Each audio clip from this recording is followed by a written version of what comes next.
very classy, but not feathers and orange and pink and butterflies and whatever else she's worn. Tiger. No.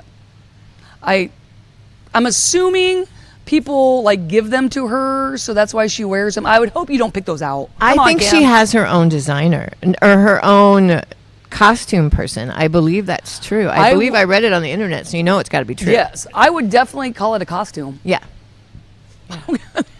On that note, let's transition into our pick'ems. Oh, our pick'ems, yes. Let's look at our pick'em standings. Now we're playing catch up. We're missing a week's worth, so we need to get caught up a little bit. But right now, the pick'em standings are guest picker. We've had a couple of them here the last few weeks. Guest pickers are at 10. Hobbs, you are at 9, and I am trailing with 7. By the way, again, our image on the screen is Jenny Hobbs from her Cyclones days and me shooting a free throw from the old Sigourney Middle School. So that's what you're looking at on the screen. But our guest pickers leading the way right now. Now, Jenny Hobbs, what games do we have to choose from this week? All right, so we have NCAA Men's March Madness, Clemson versus Alabama. Clemson. I'm going to have to go Clemson. What a weird matchup. Who would have thought? Who picked Clemson and Alabama? Not me. I don't know. I just don't like Alabama as a school, so Clemson. That factored in my decision as well. NCAA Men's, Illinois versus UConn. I was just telling Rob this morning that I would really like to see Illinois go. Illinois. And it seems like I'm always having Illinois on here because every time I've been on, they are playing Iowa. And I've always picked Iowa to, support the Hawkeyes. So I've picked against Illinois, and Illinois won. I'm going to go Illinois. You got to say, if you got a name like Boo Booey, I mean, that's kind of cool, too. So, Illinois. Exactly. My heart. Do I get a pick? Yes. Oh, sorry. Yes. My bad. You're just going to go right on. I know. My picks count, too. Yeah. I would like to go Big Ten. My heart says Big Ten, but my brain says UConn. So, UConn. Yeah. I should probably go UConn, but yeah. Iowa women's now, NCAA women's, Iowa versus Colorado. Iowa.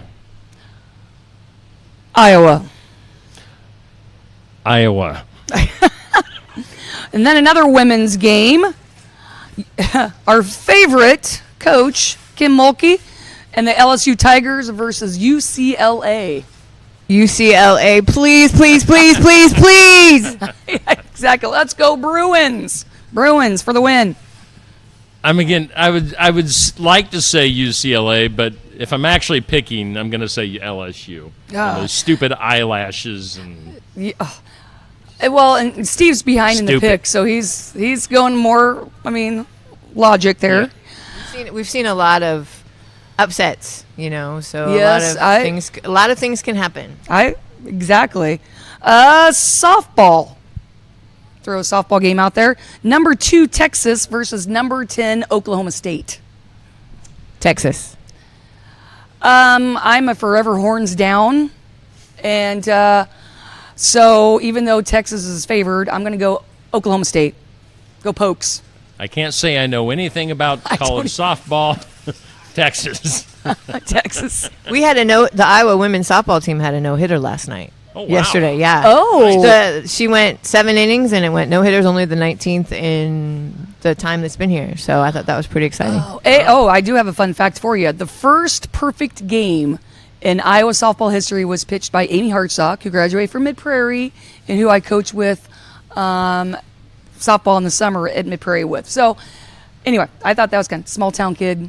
First perfect game in Iowa history. We're going to go baseball since you're going to the game today. Iowa. I sing at the Iowa game today. Yes. So. Iowa versus Minnesota. I'll go Iowa. Even though Minnesota did win yesterday. So, and I'm assuming you know how baseball is. They're probably going to pitch their better pitcher today, like their top pitcher. So I'm going to go Iowa. Sure. Iowa. Here's another fun fact.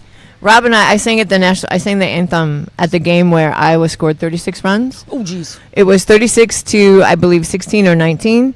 It was 9-0 at the end of the first inning, and Rob and I had decided that it was cold and we just were not going to stay. So on the way home, we ran some errands, and we heard it was like maybe 12 to 9. And then we wake up the next morning, and it was 36 to 19. And we did not stay for that incredible football game score. But that was how long did that game go? It went till almost 1 in the morning. Jeez. Oh, It wow. did. It was great. It was a late game. It was like a 6 o'clock game, 7 o'clock game, and it went till almost 1 in the morning. That's when the right fielder comes in to pitch. Yeah. I mean, you run out of pitchers at that point. And the last one, oh no, that's from last week. So that we're going to end on the Iowa-Minnesota baseball pick. All right. Well, Jane, we thank you for coming in today. It's been fun getting caught up with you. This was so much fun. Can I come back? This was Maybe. so much fun. I loved this. We'll do. You sing for the Super Bowl. If I sing for the Super Bowl, yes. So thank you Oh, so much. What a wonderful experience. We'll definitely keep you as an option in the future.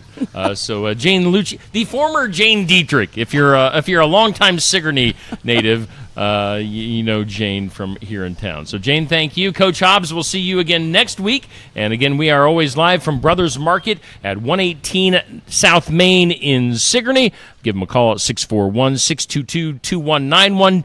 Download that digital app for some extra goodies there. And as we mentioned at the top of the show, new summer hours starting on Monday, open until 9 p.m. Monday through Saturday at Brothers Market. All right, that does it for the sports section here from Brothers Market on Steve Shetler Media.